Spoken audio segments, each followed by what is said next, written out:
You are not what you think. You are. Why do you spend your life defending an image?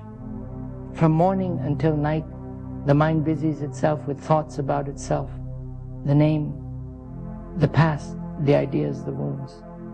It keeps saying, I am this, I am that. And because you repeat it, you come to believe it.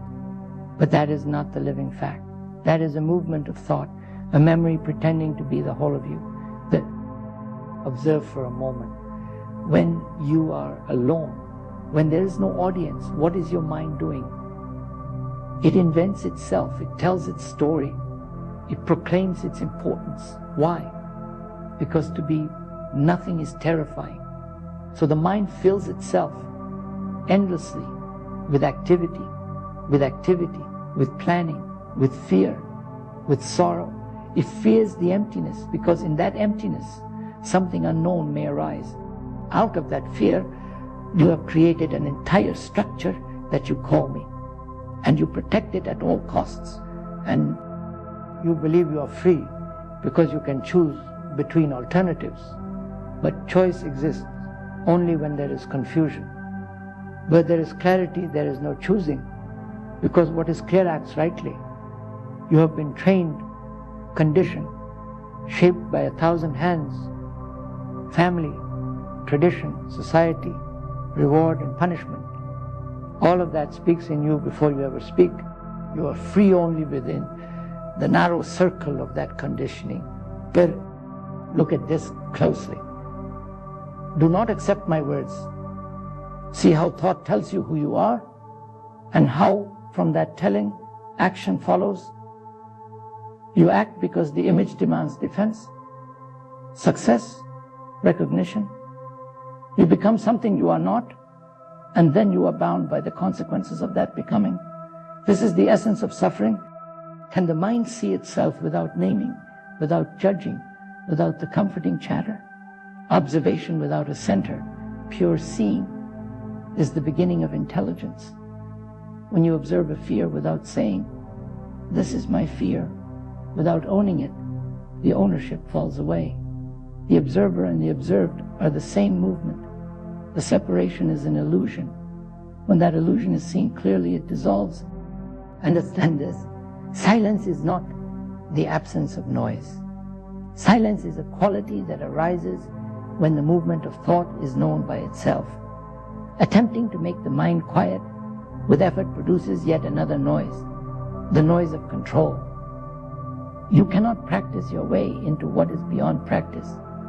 The stillness that perceives the whole cannot be attained by will. It comes when the mind realizes its own action and stops. There is urgency in this inquiry because life is slipping in the habit of sleep. You may have many comforts, many distractions, endless activity. Yet the fundamental question remains, who is living this life? If you are living as the product of memory and image, your life will always be small.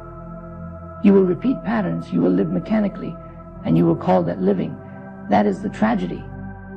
Do not be satisfied with easy consolations.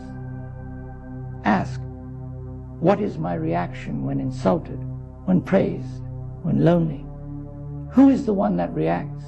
Is it not the memory, the pattern, the image of myself? To see this plainly is to begin to be free. When you watch your jealousy, your possessiveness, your pride, without any attempt to ameliorate it, those energies exhaust themselves. They have no place to grow in the light of clear attention. Thought is necessary for living. It has its use, but thought cannot be the measure of truth. Thought can only act within the field of the known. It cannot discover the immeasurable. If you demand that the unknown be fitted into the known, you will always limit the infinite. Therefore, the mind must learn its own boundary. When the mind is aware of its limitation, when it sees that thinking is a movement born of memory, a certain humility arises, and with humility, silence. What does it mean to be nothing? To some it sounds like losing oneself, like annihilation. But to be nothing is to be free from the burden of becoming. It is not negation, it is fullness. When there is no I to protect, no pride to uphold, no sorrow to repeat. There is a vastness of attention in which life moves with freshness. From that space, action is intelligent and compassionate, not born of fear or demand. You must understand that the ending of the self is not a future project. It is not something to be achieved by effort or discipline at some later time. It is an immediate understanding, a seeing of the false that makes the true possible. Do not postpone this observation by promising to yourself that you will begin tomorrow. The habit of postponement is part of the same illusion. I will change when conditions are right. But those conditions never arrive for the one who waits. Be vigilant about your subtle evasions. When you speak of love, is it mere attachment? When you speak of freedom, is it a new technique to secure more privileges? Examine without moralizing. Just see. Seeing is not condemnation. Seeing is the clear mirror in which the movement of thought is reflected and thereby loses its hold. There will be resistance. The mind will invent justifications, reasons, explanations. It will tell you that you must keep the image for survival, for reputation, for security. It will show you the disasters that would follow if you were to lose your identity.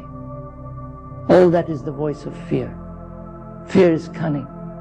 It will wear the mask of virtue, of responsibility, and even of spiritual aspiration. Do not be deceived. Look at your relationships. They are full of demand, projection, dependency. You love because it feeds the me. You are lonely because the me is not fulfilled. When the me dissolves, there is no more possession, no more jealousy, no more competition. Love then becomes something entirely different, a relation of care, of attention, arising from a silence that does not seek reward.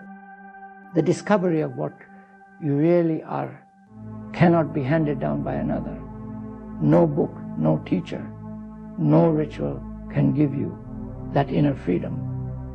A word may point, an example may inspire, but the seeing must occur in your own consciousness. This seeing is not an act of will. It is the natural consequence of clear observation. So begin now. And daily life and the ordinary events test this seeing.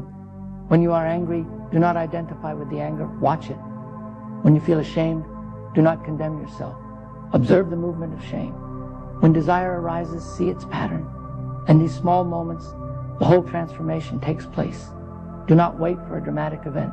The revolution is subtle and immediate. There is a beauty in realizing that you are not what you think you are.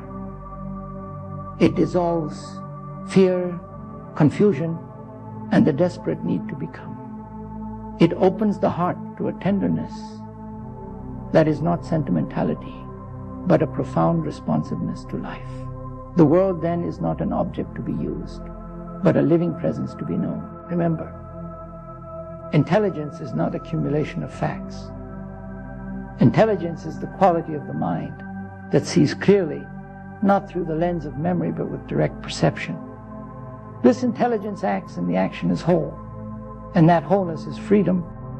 Do not be satisfied with superficial knowledge about yourself. Go deeper. Question every assumption. Let no belief remain unexamined. When the mind is completely honest with itself, when it stops flattering itself with comforting lies, there appears a quality of silence that is not sterile but fertile. If you persist in observation without any motive, not to become good, not to be praised, not to achieve a goal, then you will see the end of the self. And in that end, there is a beginning beyond imagination, a living that is not shadowed by fear, a compassion not born of duty, a joy not dependent on conditions. So look, not for the sake of finding an answer you prefer, but to see what is actually happening. This single-minded clarity is the revolution that matters. It is urgent because life is passing It is urgent because every moment wasted on illusion is a loss of living. Wake now, not tomorrow. See now, not later. You are not what you think you are. Discover this, and your life will be altered fundamentally, not by effort, not by will, but by the immediate clarity of pure observation.